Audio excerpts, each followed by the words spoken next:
Meeting leave करा आणि परत जॉइन करा, रिजॉइन करा. बर.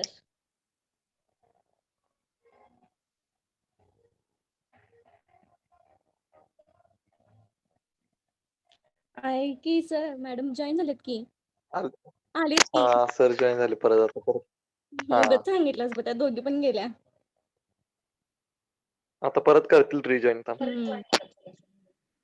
शेअर स्क्रीन मध्ये होतं ना.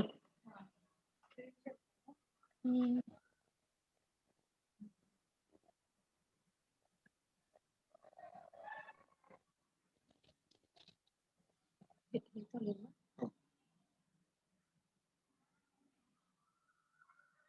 ओंकार स्लाइड दिसते का?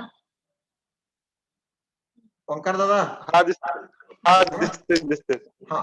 So forebrain it is made up of basically two parts, olfactory lobe and cerebral hemisphere from dorsal side, thalamus and hypothalamus from the ventral side.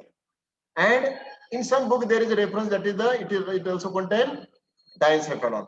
Now midbrain, it is the middle part of the brain which is internally connected with the forebrain and hindbrain.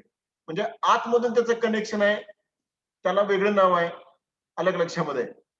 आता बघा, fore brain झाला, mid brain झाला. Mid brain मध्ये फक्त काय येतं, optic lobe येतं, लक्षात ठेवायचं. मिड ब्रेन मध्ये काय येतं, ऑप्टिक लोब येतं. आता ऑप्टिक लोबचा रोल काय, it is concern with the sense of vision, म्हणजे डोळ्याशी त्याचं कम्युनिकेशन आहे. बघा, मेंदूमध्ये किती संवेदना आहेत. पहिलं सेन्स ऑफ स्मेल झालं, सेरेब्रल हेमिस्फिअरचं फंक्शन मी सांगितलेलं आहे मुद्दा म्हणून, ते तुमच्याकडून मला अपेक्षित आहे. आणि मिड ब्रेन मध्ये जे आहे ते ऑप्टिक लोब आहे, सेन्स ऑफ विजन, डोळ्याशी निगडीत आहे. पहा, म्हणजे या बाजूचा ऑप्टिक लोब डाव्या बाजूला जोडलेला आहे, उजव्या बाजूचा ऑप्टिक लोब डाव्या बाजूला जोडलेला असतो, डाव्या डोळ्याला जोडलेला असतो. असं कम्युनिकेशन असतं. त्याचं व्हेंट्रल कम्युनिकेशन जे असतं त्याला ऑप्टिक कायझमा असं म्हणतात किंवा ऑप्टिक चेझमा असं म्हणतात. पहा, आणि तो कुठे असतोय, हायपोथॅलॅमसच्या बरोबर सेंटरला असतोय, पिट्युटरी ग्लँडच्या खाली.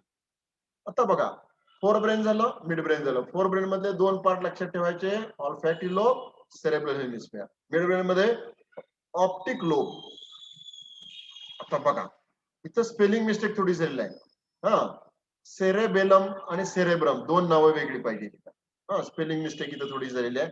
हा, आता बघा, हा जो पार्ट आहे सेरेबेलम म्हणायचो. पहा, सेरेबेलम किंवा त्याच्या पाठीमागचा पोर्शन आहे त्याला मेडुला ऑब्लांगेटा असं म्हटलं जातं. आता इथं हा व्हेंट्रल व्ह्यू आहे आणि डॉर्सल व्ह्यू जर तुम्ही बारकाईने ऑब्झर्व केला तर नंतर तुमच्या लक्षामध्ये येईल. पहा बघा, म्हणजे हँड ब्रेन मध्ये दोन पार्ट लक्षात ठेवा, एक म्हणजे सेरेबेलम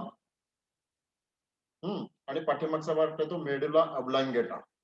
या दोन पार्ट मध्ये वेगळी फंक्शन्स गुंतलेले आहेत. पहा, एकाचं व्हॉलेंट रिएक्शन आहे, एकाचं इनव्हॉलेंट रिएक्शन आहे.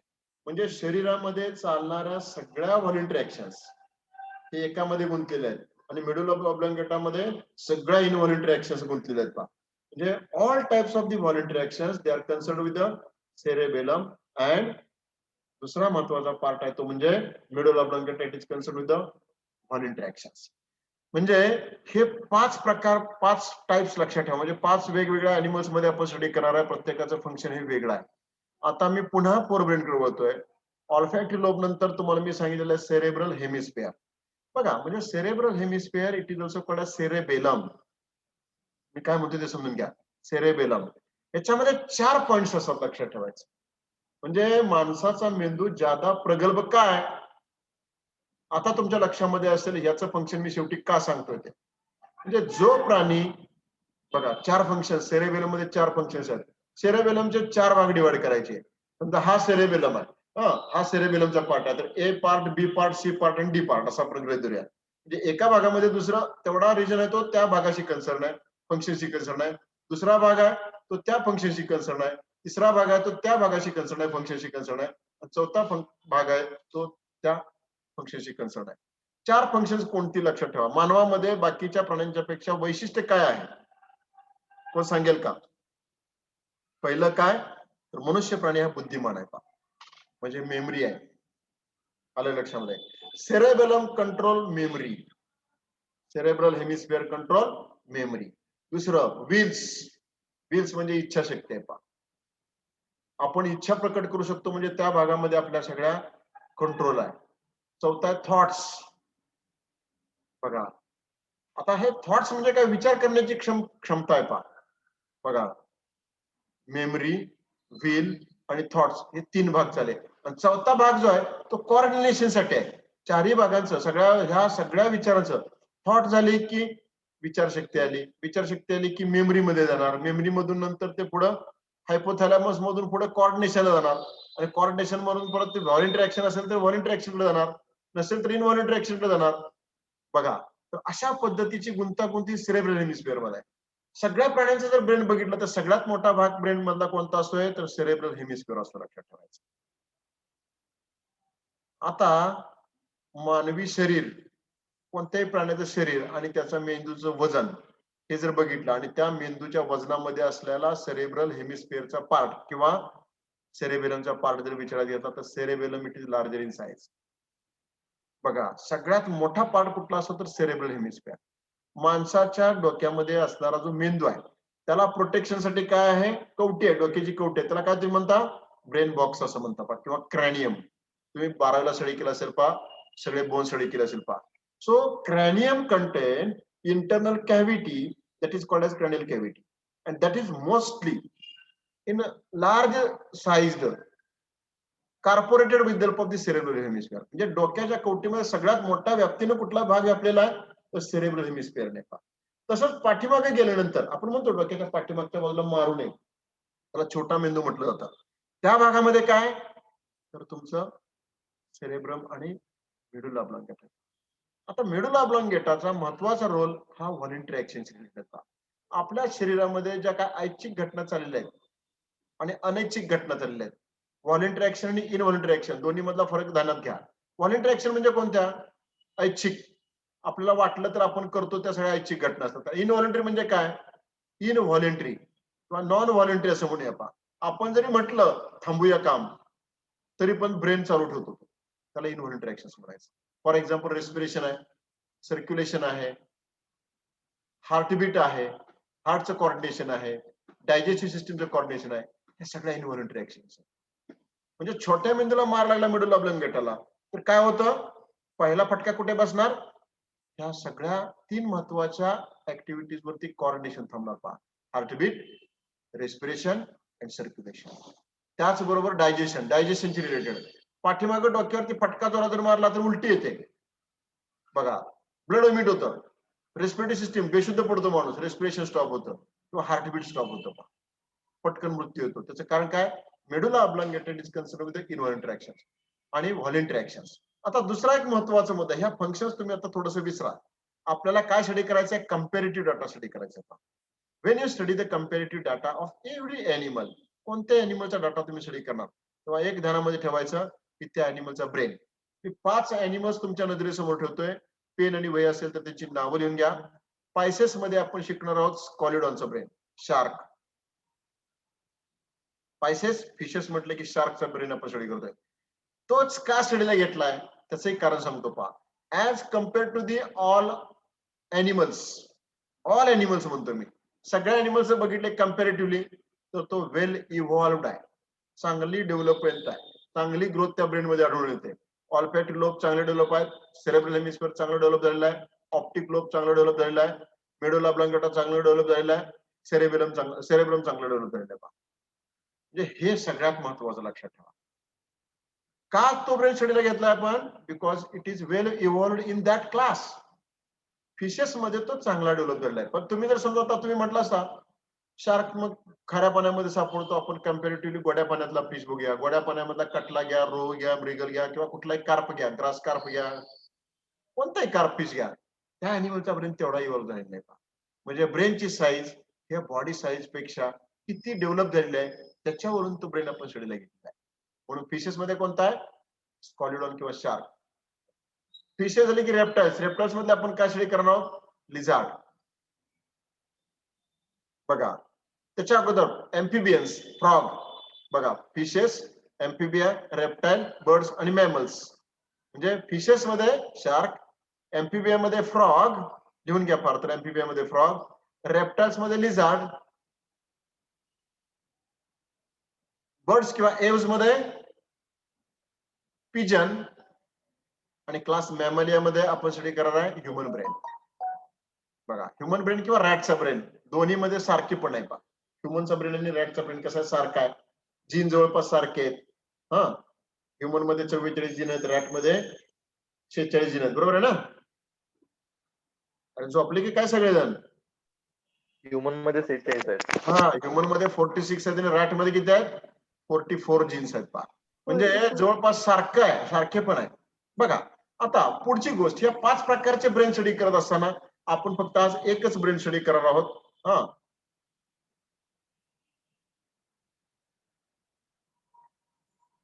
हा ब्रेन ऑफ कॉरिडॉन शार्क. आता या ब्रेनचा हा बारकाईने ऑब्झर्व केला तर मी व्हेंट्रल ठेवलेला आहे मुद्दा आपण. बघा कुठला पार्ट ठेवलाय? व्हेंट्रल. पहिली गोष्ट लक्षात ठेवा, 16 आणि 15 नंबरचं नाव बघा. 15 आणि 16 नंबरचं नाव काय आहे? ऑल्फॅक्टरी लोब आणि ऑल्फॅक्टरी सॅक असं नाव आहे पहा. ऑल्फॅक्टरी लोब आणि olfactory sac. It is concern with the sense of smell. It's concern with the sense of smell. किती सुंदर मेकॅनिझम आहे अॅनिमल मध्ये. म्हणजे त्या अॅनिमल मध्ये सेन्स ऑफ स्मेल का डेव्हलप आहे म्हणून त्याला डॉगफिश म्हटलंय पहा. जसं कुत्र्यांच्या मध्ये पण sense of smell well developed असतो. आता हे एक उदाहरण सांगतो तुम्हाला. Y that sense of smell is well developed in this animal. हा अॅनिमल कार्निवरस अॅनिमल आहे. काय? कार्निवरस म्हणजे दुसऱ्या अॅनिमल्स वरती फिडिंग करणार आहे. जर याला दुसऱ्या अॅनिमलचं फ्लेश किंवा ब्लड जर आढळलं पाण्यामध्ये तर तो लवकर डिटेक्ट करतो पहा. पाण्यामध्ये मिसळलेलं रक्त असू द्या, मांस असू द्या, त्याला ते लगेच जाणवतं. आलं लक्षामध्ये? समजा 1 किलोमीटर अंतरावरती जर समजा एखाद्या माशामध्ये झुंज लागली आणि त्यापैकी एक मोठा मासा जर घायाळ झाला, त्याच्या शरीरातून जर ब्लिडिंग झालं, मांस जर पाण्यामध्ये मिसळलं तर हे शार्कला लवकर समजतं. कसं समजतं? तर पाणी जे आहे त्या अॅनिमलच्या ऑल्फॅक्टरी लोब मध्ये जातं. ते पाणी ऑल्फॅक्टरी लोब मध्ये गेल्यानंतर ऑल्फॅक्टरी लोब मध्ये पाण्यामध्ये असणारे केमिकल कंपाऊंड्स ब्लडशी रिलेटेड असतील, फ्लेशशी रिलेटेड असतील, they are detected with the help of this olfactory lobe. या ऑल्फॅक्टरी लोब मध्ये डिटेक्ट होतात आणि मग तिथून तो स्टिम्युलस काय केला जातो, इथं लगेच ऑल्फॅक्टरी लोब मध्ये जातो. म्हणजे ऑल्फॅक्टरी लोब मध्ये गेला की ऑल्फॅक्टरी लोब मधून लगेच ब्रेन कडे जातो स्टिम्युलस आणि ब्रेन पासून तो कुठे येणार बघा. म्हणजे इथं स्टिम्युलस तयार झाला, तो आला इथं, इथून आल्यानंतर इथं. मग आता मेमरी, विल, थॉट, स्मेलचा मेमरी मध्ये आलेला इकडं, मग इथं लगेच सेरेब्रम मध्ये असणारच आपला जो मी सांगितले विल, थॉट्स वगैरे, त्याचा महत्वाचा रोल बघा. हा, याचा रोल महत्वाचा आहे पुढे. Memory, will, thought. मग इच्छा करतो प्राणी खायचंय आपल्याला, मग नंतर तिथून कुठे जाणार स्टिम्युलस, ती संवेदना कुठे जाणार, ही संवेदना इथून पाठीमागे अशीच येणार इकडं. व्हॉलेंटरी मस्क्युलर ऍक्शन कडे जा म्हणणार. मस्क्युलर ऍक्शन कशासाठी जा म्हणणार? मसल्सना म्हणणार चला पोहायला सुरुवात करा. आणि मग झुंडीच्या झुंडी काय करतात, जिथं ब्लड पडलं तिकडे डिटेक्ट करून त्या दिशेने जायला सुरुवात करतात. म्हणजे 1 किलोमीटर अंतरावरती असलेलं ब्लड सुद्धा हा अॅनिमल डिटेक्ट करू शकतो. 1 किलोमीटर वरती असणारं फूड जरी असलं तरी तो डिटेक्ट करू शकतो. So that is well detected with the help of the sense of smell, and that is why well developed sensory organs, well developed olfactory lobes, they are present in this animal. Now बघा, नावं लक्षात ठेवा. ऑल्फॅक्टरी lobe हा जो मोठा 16 नंबरचा भाग आहे तो ऑल्फॅक्टरी लोब आहे, म्हणजे नाकाशी रिलेटेड आहे. त्याच्याबरोबरचे नर्व्स कुठे येतात? ऑल्फॅक्टरी लोब. इथं हा ऑल्फॅक्टरी लोब हा ब्रेनचा पार्ट सुरू झाला. आणि ही जी छोटीशी नर्व आहे, आता कर्सर जिथं आहे त्याला ऑल्फॅक्टरी नर्व म्हणायचं. Olfactory lobe communicate with the help of olfactory nerve and it sends impulses in the cerebral hemisphere. मग इथं मेमरी, विल, थॉट, बुद्धी वापरतो अॅनिमल की आता आपल्याला पोहायचं आहे. इच्छा व्यक्त केली जाते शरीरामध्ये की आपल्याला खाल्लं गरजेचं आहे. आणि मग तिथून परत स्टिम्युलस पुढे जाणार, खाली जाणार. आलं लक्षामध्ये? म्हणजे अशा पद्धतीची ऍक्शन आहे. आता दुसरा बॉडी पार्ट कुठला? हा मोठा बॉडी पार्ट त्याला काय म्हणतात तुम्ही? सेरेब्रम म्हणता पहा. त्याचं नाव आहे 1 नंबरला सेरेब्रम, किंवा त्याला सेरेब्रल हेमिस्फिअर असं म्हटलंय पहा. का म्हटलंय सेरेब्रम? का म्हटलंय सेरेब्रल हेमिस्फिअर? हेमिस्फिअर मोठ्या आकाराचा भाग आहे ब्रेन मधला. आलं लक्षामध्ये? आणि सेरेबेलम आणि सेरेब्रम मधला गफलत होऊन द्यायची नाही. सेरेब्रम का?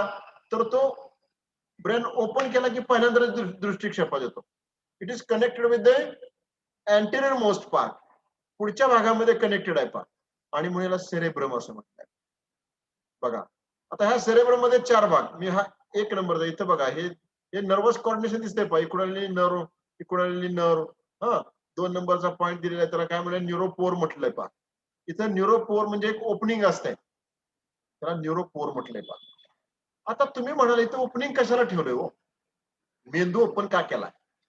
हे एक महत्वाचं सांगायचं राहिलं तुम्हाला. आपल्या डोक्याची कवटी आहे, त्याच्या आतमध्ये मेंदू आहे.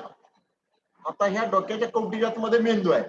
त्या डोक्याची कवटी म्हणजे हाड आहे, बोन्स, आणि आतमध्ये सॉफ्ट ब्रेन आहे. याच्यामध्ये 3 लेयर्स आहेत पहा. आलं लक्षामध्ये? Brain is well protected with help of the membranes, they are called as meninges. त्याला काय म्हटलं जातं? मेनिंजेस. कनेक्टिव्ह टिश्यू आहेत, 3 लेयर्स तयार केले आहेत पहा. इथे डोक्याची कवटी असेल तर त्याच्या आतमध्ये थोडी स्पेस आहे, मग एक मेम्ब्रेन, पुन्हा छोटी स्पेस आहे, परत एक मेम्ब्रेन, पुन्हा छोटी स्पेस आहे, परत एक मेम्ब्रेन, आणि मग नंतर ब्रेन येणार. म्हणजे डोक्याची कवटी, त्याच्या आतमध्ये मेनिंजेस आहेत पहा. पाय मॅटर, ड्युरामॅटर तुमच्या लक्षात येत असेल पहा. 3 पोकळ्यामध्ये 2 मेम्ब्रेन्स आहेत. डोक्याची कवटी म्हणजे ही डोक्याची कवटी आणि हा ब्रेन आहे, त्याच्यामध्ये 2 मेम्ब्रेन्स आहेत. याच्या दोन 2 मेम्ब्रेन्स आहेत. माझ्या हातामध्ये तुमच्या लक्षात येईल, बोर्डवर असं तुम्हाला सांगता असं पहा. ही डोक्याच्या कवटीचा भाग, हा ब्रेनचा पार्ट आहे, पण याच्यामध्ये पुन्हा 2 मेम्ब्रेन्स आहेत. इथे एक मेम्ब्रेन आणि इथे एक मेम्ब्रेन आहे. आउटर आहे ते काय म्हणतात, ड्युरामॅटर. इनर असताना पाय मॅटर म्हणतात. आता ह्या पूर्ण मेंदूच्या भोवती, पूर्ण मेंदू थोडक्यात लक्षात ठेवा, हा मेंदू आहे, त्याच्या भोवती एक प्लास्टिकची बॅग आहे, ते एक मेम्ब्रेन, इनर मेम्ब्रेन. मध्ये पोकळी, पुन्हा त्याच्याभोवती एक प्लास्टिकची बॅग आहे, ते आउटर मेम्ब्रेन, आणि पुन्हा त्याच्याभोवती लिक्विड, आणि त्याच्याभोवती डोक्याची कवटी आहे. म्हणजे मेंदूला प्रोटेक्शन साठी किती प्रोटेक्शन आहे बघा. डोक्याची कवटी, त्याच्या आतमध्ये थोडा स्पेस, पुन्हा एक मेम्ब्रेन, थोडा स्पेस, पुन्हा थोडा मेम्ब्रेन, पुन्हा स्पेस. आता तुम्हाला सांगतो, त्या आतल्या पोकळ्या ज्या आहेत, आतल्या ज्या कॅव्हिटीज आहेत बघा, त्या cavities they are filled with the cerebrospinal fluid. त्या कॅव्हिटीमध्ये काय असतं? सेरेब्रोस्पायनल फ्लुइड असतं. सेरेब्रोस्पायनल फ्लुइडचं एक पहिलं फंक्शन तुम्ही लक्षात ठेवा, it is connected with the circulatory system. त्याचं कम्युनिकेशन सर्क्युलेटरी सिस्टीम बरोबर असतंय. पहिलं फंक्शन बघा, टू सप्लाय नरिशमेंट. मेंदूच्या सेल्सला नरिशमेंट सप्लाय करायचं काम कोण करतोय? हा सेरेब्रोस्पायनल फ्लुइड करतोय. टू सप्लाय ऑक्सिजन, दुसरं ऑक्सिजन सप्लाय करायचं काम कोण करतोय? हा सेरेब्रोस्पायनल फ्लुइड करतोय. आता तुम्ही म्हणाल, आपण खातो ते ब्लड मध्ये जातं. बघा, खातो ते कुठे जातं? ब्लड मध्ये जातं. आणि ब्लड मध्ये जे गेलंय, ते ब्लड मधून कुठे येणार? सेरेब्रोस्पायनल फ्लुइड मध्ये येणार. आणि सेरेब्रोस्पायनल फ्लुइड मधून नंतर या न्यूरॉन्सला पोहोचणार, म्हणजे पूर्ण ब्रेनला सप्लाय करणार. म्हणजे आपण खाल्लेलं ग्लुकोज ब्लड मधून कुठे येणार? सेरेब्रोस्पायनल फ्लुइड मध्ये. 100 मोलेक्युल असतील तर 60 मोलेक्युल सेरेब्रोस्पायनल फ्लुइड मध्ये येतात. त्यातले पुन्हा आणखी 40 ते 42 मोलेक्युलच या नर्वस सिस्टीम पर्यंत पोहोचतात. कारण जसं जसं आतमध्ये जाईल तशी इंटेन्सिटी वाढते, डेप्थ वाढते, आणि मुवमेंट ऑफ मॉलिक्युल्सचा मुवमेंटम आहे तो स्लो होतो. म्हणजे वहन करण्याची क्षमता ती कमी होते, त्यामुळे काय होतं? मुवमेंटम कमी होतं. हे लक्षात ठेवा. आणि हे न्यूरोपोर आहे, ते काय करतं? आतमधला पण पूर्ण ब्रेन हा आतून पोकळ असतो. तुम्ही पाहिलं पण असेल पहा, पूर्ण ब्रेन कसा आहे? पूर्ण पोकळ आहे. पॅरासील, न्यूरोसील, ऑप्टोसील तुम्ही स्टडी केला असेल पहा. मायलोसील हे स्टडी केलं असेल पहा. सील म्हणजे काय? कॅव्हिटी. आतून पूर्ण ब्रेन पोकळ आहे. म्हणजे आता तुमच्या थोडंसं कॉम्प्लिकेशन लक्षात आलं असेल की नर्वस सिस्टम एवढी का कॉम्प्लिकेटेड बनवलेली आहे निसर्गाने. कारण का? तर प्रत्येक पार्टचं फंक्शन टिपिकल आहे. म्हणजे आतल्या बाजूनं पण, म्हणजे समजा हा ब्रेन आहे, आतून पोकळ आहे, आतून पोकळ आहे, आतून पोकळ आहे. तर खाली गेला स्पायनल कॉर्ड, तो पण आतून पोकळ आहे, स्पायनल कॉर्ड पुन्हा आतून पोकळ आहे. म्हणजे बाहेरून पण सीएसएफ आहे आणि आतून पण सीएसएफ आहे. सीएसएफचं काम काय आहे? सेरेब्रोस्पायनल फ्लुइडचं काम मी सांगितलं, टू सप्लाय नरिशमेंट. पहिलं ग्लुकोज सप्लाय करायचं, ऑक्सिजन सप्लाय करायचं. आणि दुसरं महत्वाचं फंक्शन म्हणजे to protect the brain from mechanical shock. म्हणजे डोक्याचा फटका मारला, डोक्याच्या कवटीपर्यंत ती संवेदना जाते. डोक्याच्या कवटीमधून आतमध्ये लिक्विड मध्ये ती संवेदना तिथं थांबवली जाते आणि ब्रेन आतमध्ये व्यवस्थित प्रोटेक्ट होतो. जोरात फटका मारला तर काय? डोक्याची कवटी फुटेल, मॅटर फुटेल, मी सांगितलं ते ड्युरामॅटर वगैरे, पियामॅटर वगैरे फुटेल. नंतर मग नर्वस सिस्टीम डॅमेज झाली तरच धक्का पोचतो. पण सहजासहजी काय होतं? आपण कसंही पडलो तर, डोक्यावर पडलो तर डोक्यावरती पोपटीचा रोल महत्वाचा काय, प्रोटेक्शन. आत मग त्याच्यावरती आणखी पुन्हा सीएसएफ आहे, त्याचं पण काम आहे टू प्रिव्हेंट शॉक.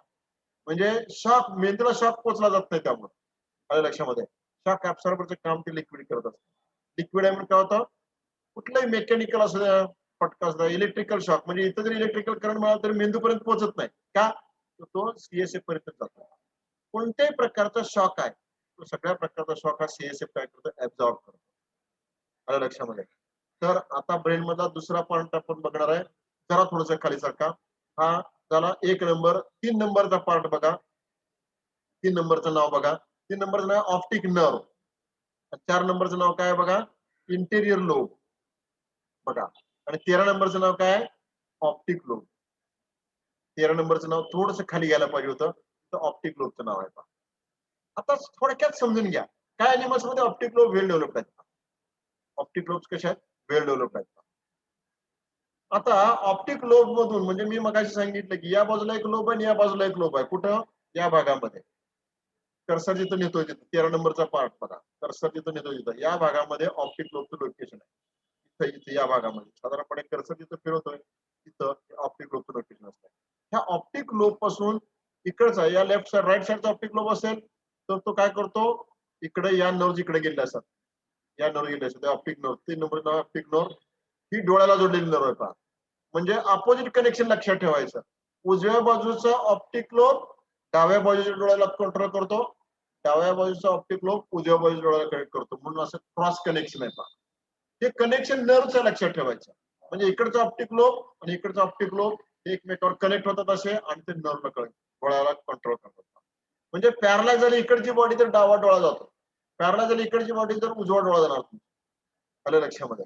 म्हणजे नर्वस सिस्टीम मध्ये ऑप्टिक लोबचं काम काय, मिडल ब्रेन मधलं, मिड ब्रेन मध्ये ऑप्टिक लोबचं काम आहे to control the sense of vision, control the sense of vision. आणि नंतरचा पार्ट मी लेक्चर घेतोय, मी नंतर करतो. नंतरचा पार्ट पुढचा आहे तो म्हणजे खाली जरा सरकूया आपण थोडस, सेरेबेलम आणि मेडुला ऑब्लांगेटा. आता 2 महत्वाच्या बाबी लक्षात ठेवा, 2 महत्वाच्या बाबी लक्षात ठेवा. आपला वेळ संपत आलेला आहे. फोर ब्रेन म्हणजे कुठला, कर्सरने दाखवतो तुम्हाला मी. इथून सुरू झाला, इथून सुरू झाला, हा कंट्रोल इथपर्यंत आहे बघा, हा इथपर्यंत आहे. नंतर त्याच्या खाली झाला मिड ब्रेन, त्याच्या खाली झाला 13 नंबरचा पार्ट आहे मिड ब्रेन, ऑप्टिक लोब आहे. आणि त्याच्या खाली तुम्ही गेला, इथून सुरू झाला हँड ब्रेन. हँड ब्रेनचा पार्ट हा थोडासा मोठा आहे, या अॅनिमल मध्ये डेव्हलप झालेला आहे, तो थोडासा मोठा दिसतो. आता मानवामध्ये छोटा मेंदू म्हणतो आपण त्याला, कारण मानवामध्ये सेरेब्रम मोठा आहे, मोठा आहे. कारण का, सेन्स ऑफ, म्हणजे आपलं